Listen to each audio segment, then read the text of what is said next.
네, 이와 관련해서 또 더 깊은 내용 김성수 변호사와 짚어보겠습니다. 어서 오세요. 안녕하세요. 예, 지금 현장 취재 기자에게 아주 지금 상황을 자세하게 들었는데 오전에는 특검 측은 오전 조사는 잘 진행됐다 이렇게 말했잖아요. 예, 지금 이렇게 윤석열 전 대통령 측이 조사실에 들어가지 않는 이유 다시 한번 짚어주실까요?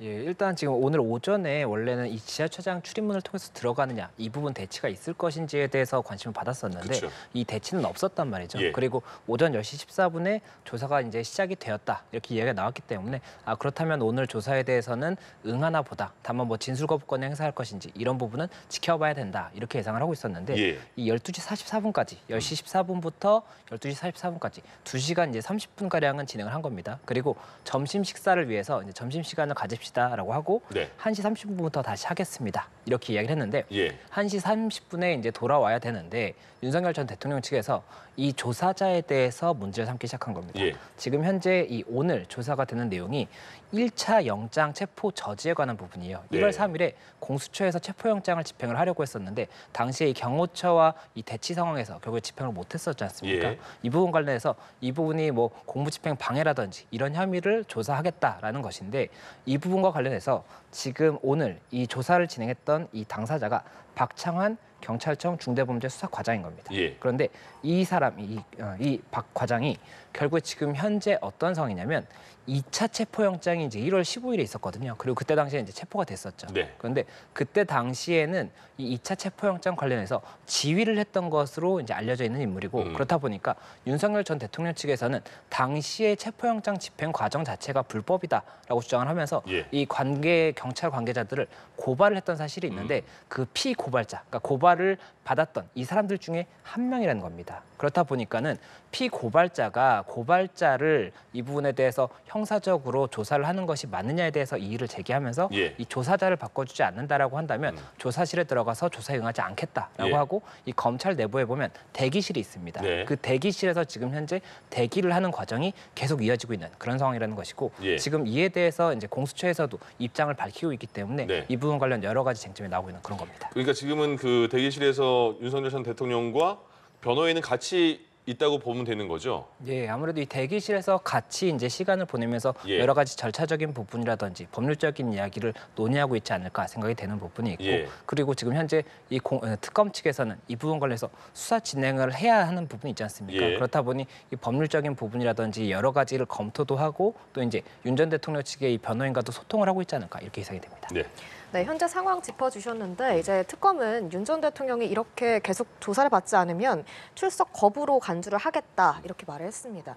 법적으로 어떤 조치가 이뤄질 수 있을까요? 예, 지금 현재 뭐 형사소송법상의 조치를 다시 한번 언급을 한 것으로 알려져 있는데 예. 이 형사소송법의 조치가 아무래도 가장 먼저 생각해 볼 수 있는 것은 체포영장에 대해서 다시 한번 청구를 하는 이 부분을 검토할 수가 있을 겁니다. 그러면 이 체포영장 같은 경우에 어느 경우에 발부가 되느냐를 설명을 드리면 네. 이 형사소송법 200조의 2를 보면 이 부분 관련 규정이 있고 이 규정에 이제 요건이 어떻게 나와 있는가 하면 이 범죄 혐의에 상당한 이 소명이 있는 부분이 있어야 되고 그리고 이 당사자가 이 출석을 하지 않거나 정당한 사유 없이 아니면은 출석을 하지 않느냐 할 우려가 있는 이 경우에 체포영장이 발부가 되는 예. 그런 상황인 것인데 이 부분 관련해서 만약이라도 다시 한번 체포영장을 청구했을 때 쟁점이 될 수 있는 부분은 이 부분에 대해서 정당한 사유가 없다고 볼 수 있느냐 그리고 이 검사 일단은 건물은 들어간 거지 않습니까? 그리고 대기실에 있는 이 상황 자체가 출석을 하지 않은 것으로 볼 수 있느냐. 예. 이것 자체가 법적인 쟁점이 될 수가 있기 때문에 그런 부분에 대해서 바로 체포영장이 청구된다고 해서 발부된다고 단언할 수 없거든요. 예. 그렇다 보니 특검 측에서도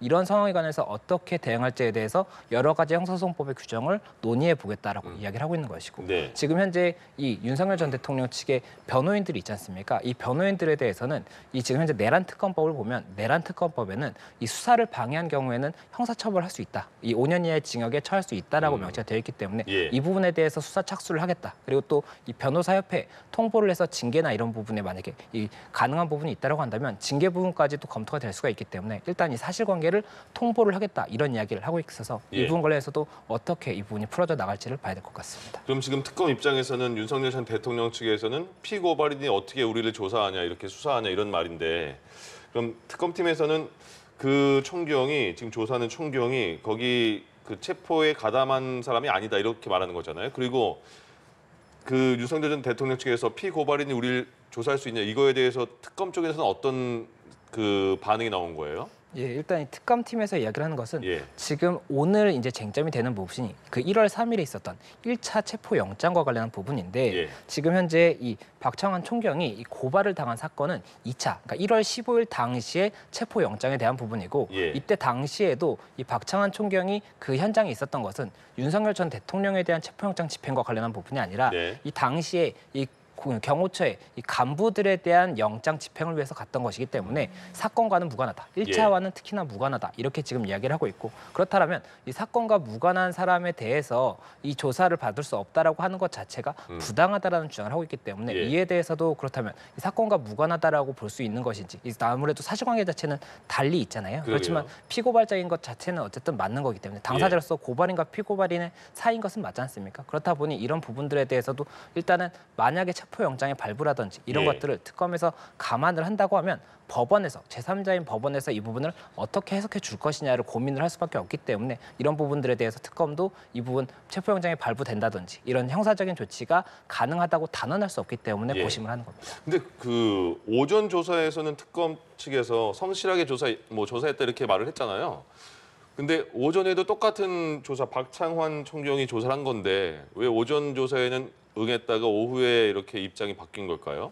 이 부분에 관해서는 저도 의문이 있습니다. 예. 아무래도 조금 보도되지 않은 자세한 사실관계가 더 있지 않을까 생각도 네. 되고 그렇지 않다라고 한다면 이 오전에도 이런 조사자의 이 조사에 대해서 이 아무래도 여러 가지 절차적인 부분을 주장을 하고 그 과정이 오래 걸렸을 수도 있거든요. 실질적으로는 이 질문 문답하는 시간이 없었을 수도 있는 그런 예. 부분이 있고 아니면은 오전에는 우선은 이 문답에 대해서 응하고 그 다음에 이 점심 식사 시간을 가진 이후에는 이 부분에 대해서 조사자를 변경해주지 않으면 응하지 않겠다라고 입장을 이제 선회한 걸 수도 있기 때문에 그런 부분까지도 여러 가지로 일단은 예상이 가능한 그런 부분이 있고 다만 지금 이 예상 중에 어떤 부분이 맞는 것인지에 대해서는 조금 더 지켜봐야 될 것 같습니다. 그러네요. 그렇다면 특검 측에서도 조사자를 조금 변경해 줄 수 있었는데 왜 지금 계속 박 총경이 계속 조사를 진행을 하고 있는 걸까요? 예, 일단은 이 박 총경이 이 경찰이지 않습니까? 경찰이고 특검에 지금 파견을 나온 인력이라고 볼 수가 있습니다. 그런데 이 파견을 나온 경찰이 직접 이 조사를 진행하는 이유 자체가 이 경찰에서 이 사건 자체가 진행이 됐었습니다. 그리고 이때 당시에 이 수사를 지휘했던 것이 이 박 총경이기 때문에 특검의 입장에서는 지금 현재 이 사안에 대해서 가장 잘 알고 있는 사실관계를 가장 잘 알고 있는 사람이 박 총경일 것으로 보이고 그렇다면 이 박 총경이 질문을 하는 것이 맞다고 보는 겁니다. 이 수사라는 것을 어떻게 진행되는지 설명을 드리면 예. 질문을 하고 답변을 하지 않습니까? 그리고 이 답변 과정에서 예상 질문을 해놓습니다. 이 사실관계를 파악한 증거들이나 이런 걸 통해서 파악한 걸 통해서 뭐 몇 월 며칠에 누구를 만나셨죠? 뭐 누구와 이런 대화를 하셨죠? 이런 것들을 이 여러 가지 증거를 통해서 만든 사실관계를 물어보는 것인데 이 과정에서 예상치 못한 답변이 나올 수가 있어요. 예. 그러면 이 예상치 못한 답변에 대해서 조사자가 그 내용을 잘 알고 있으면 이에 대해서 바로 그럼 이 부분은 뭔가요라고 추가적인 질문을 할 수가 있는 것인데 네. 이 부분 사실관계를 모른다라고 한다면 아무래도 이 답변이 실제로 뭐 이 부분 추가적인 확인이 필요한 것인지 이런 것들을 알 수 없을 수가 있기 때문에 아무래도 그런 부분을 감안했을 때는 특검 측에서는 가장 사실관계를 잘 알고 있는 박 총경이 이 조사를 진행하는 것을 원할 수밖에 없는 상황이고 예. 그렇다 보니까 이 부분 조사자 변경에 대해서 여러 가지 고민을 할 수밖에 없지 않나 생각이 됩니다. 또 그리고 한 가지가 이 특검 측에서는 지금 이 조사와 관련해서 직접적으로 어쨌든 이 1차 체포영장 집행과는 관련이 있다고 볼 수가 없지 않습니까? 예. 그런 상황에서 조사자를 변경해주는 이런 절차적인 부분이 결국에는 이 아무래도 특검이 진행 과정에 있어서 윤 전 대통령 측의 이런 여러 가지 좀 이 주장에 끌려가는 것으로 보일 수 있는 그런 부분에 대한 것도 염두에 두지 않나 이런 생각도 듭니다. 그러니까 그 지금 문답 과정에서는 정말 작은 부분이 예측하지 못한 부분이 나오면 거기를 또 파고 들어가서 또 그거를 해체해야 되니까 서로가 바꿔달라 절대 바꿀 수 없다 이렇게 대치가 되는 거잖아요. 그러면 윤 전 대통령 측에서는 일단 그 특검에서 체포영장 청구했는데 발부가 안 된 상황이 윤 전 대통령이 우린 출석할 거다 이런 이유였는데 지금 대기실에 있지만 안 바꿔주더라도 조사관을 안 바꿔주더라도 그 일방적으로 뭐 귀가할 수 있는 그런 상황은 아닌 거죠.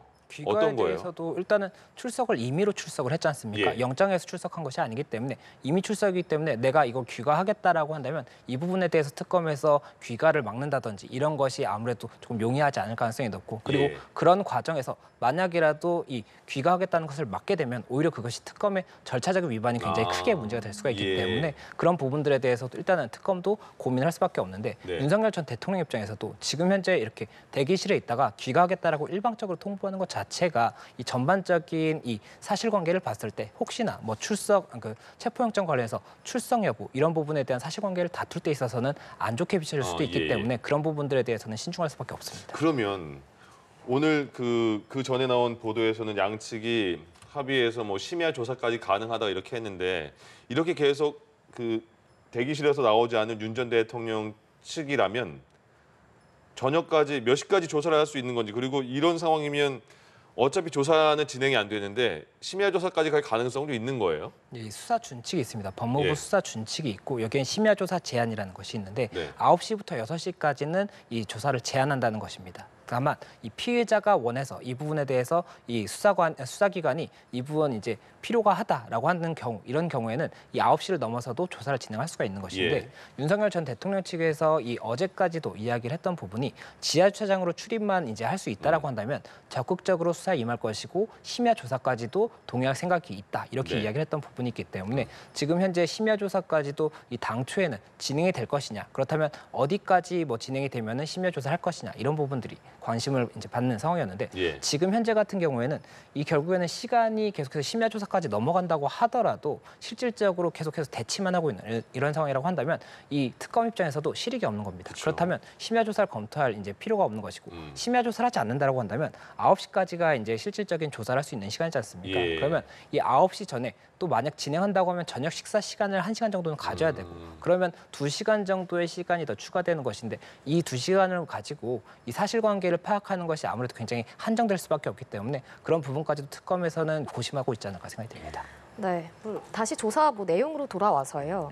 아직까지 조사가 이루어지지 않고 있지만 오전에 진행된 조사에서 체포영장 집행에 대해서 이제 조사가 이루어졌는데 어떤 부분이 가장 핵심적으로 질문이 됐을 거라고 생각하세요? 네, 일단 이 체포영장 관련해서 체포영장 관련 이제 당시에 집행이 되지 않았던 이유가 경호처와의 대치가 있었지 않습니까? 그러면 이 경호처와의 대치 과정에서 경호처가 왜 이 부분 대치를 하게 되었었는지 이와 관련해서 윤석열 전 대통령이 어떠한 뭐 교사라든지 이런 부분 한 것이 있는지가 일단 첫째 쟁점이 될 수가 있는 것이고 지금 현재 뭐 총기라든지 이런 부분에 언급이 있었다라는 주장도 나오고 있기 때문에 이와 관련해서도 실제로 그러면 총기나 이런 부분을 이야기한 사실이 있는지 이런 걸 묻게 됩니다. 그런데 예. 이런 것들을 묻는 게 막연하게 뭐 이렇게 이야기를 했어요라고 하는 것이 아니라 뭐 몇 월 며칠에 누구를 만났죠. 그리고 그때 당시 누구와 어떤 이야기를 했죠. 이렇게 굉장히 세세하게 들어가고 그 질문 과정에서 답변을 받는 과정에서 모순점이 나온다든지 이렇게 되면 이것을 다시 파고드는 이것을 통해서 사실관계를 특정하는 그런 이제 작업을 거치기 때문에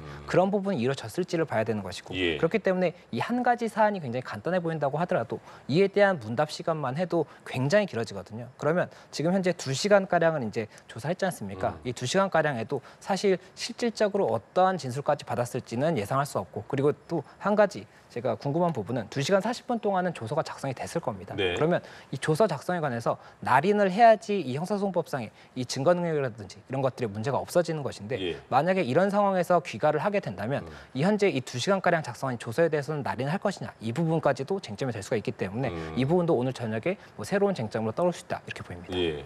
그럼 일단 만약에 오전 조사 진행 과정에 대해서는 뭐 날인에 대해서 본인이 직접 언급을 했던 문답일 텐데 날인을 안 할 이유가 있을까요?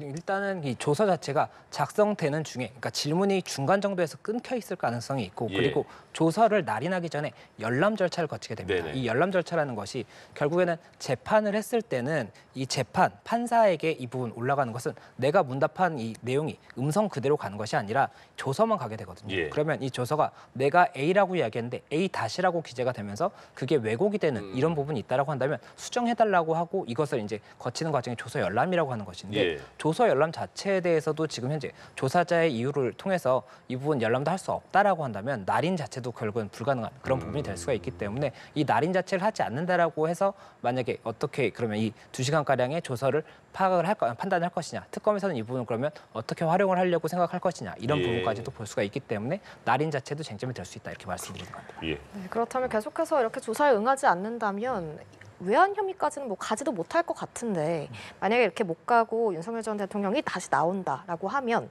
김용현 전 장관 그리고 노사건 전 사령관 등에 대한 조사가 먼저 이루어질 수도 있을까요? 예, 일단 이 형사 사건의 수사는 이 가장 중요한 인물이 있지 않습니까? 그럼 가장 중요한 인물을 가장 나중에 부르고 그 이전까지는 이 관계자들의 진술을 통해서 사실관계의 모양을 이제 특정을 합니다. 이 사실관계를 특정한 다음에 그 다음에 이것을 질문으로 만들고 이에 대해서 이제 문답을 하는 것이 가장 효율적이기 때문에 이런 부분이 이제 쟁점이 될 수가 있고 아무래도 오늘 이 두 가지 쟁점, 이 체포 저지라든지 그리고 비합본 삭제 지시 이 부분 두 가지에 대해서 먼저 하겠다라고 이야기를 했던 부분은 경찰에서 수사가 상당히 진행이 됐었기 때문에 이 부분에 대해서는 일단 뭐 추가적인 사실관계 파악보다는 당사자를 부르고 이 다음에 이에 대해서 문답을 하는 것이 효율적이다라고 판단을 한 것 같은데 이 외환죄나 이런 부분 같은 경우에는 현재 수사기관에서 어디까지 관계자들의 수사라든지 증거를 확보했는지를 알 수가 없기 때문에 그런 부분을 감안했을 때 만약에 이 수사나 이런 것이 제대로 아직까지 이루어지지 않아서 사실관계를 파악할 수 없다라고 한다면 아무래도 이 관계자라든지 증거들 이것을 파악하는 시간이 조금 더 소요될 것으로 보이고 예. 그렇지 않다라고 한다면 일단 외환에 대해서도 질문을 하고 그에 대해서 추가적인 것을 파악하겠다 뭐 이렇게 전략을 짠다라고 한다면 그 부분도 불가능한 것은 아니지만 통상적인 수사의 이런 절차를 봤을 때는 아무래도 관계자들에 대한 진술이 먼저 조금 확보가 되지 않을까 이렇게 생각하고 있습니다. 특검이 기간이 이제 한정이 돼 있는 거잖아요. 근데 오늘 체포 방해 혐의와 그리고 또 비상계엄 전후에서 국무회의 의결 과정, 국무회의 의결 과정은 그 윤석열 전 대통령 측에서 뭐 발언에 한계가 있을 것이다 이렇게 말을 한 것 같은데 그리고 외환 혐의 등등등 굉장히 알아볼 게 많은 상황인데 오늘 이렇게 조사가 뭐 큰 소득 없이 끝난다면 특검에서는 윤 전 대통령을 언제까지 부를 수가 있는 걸까요?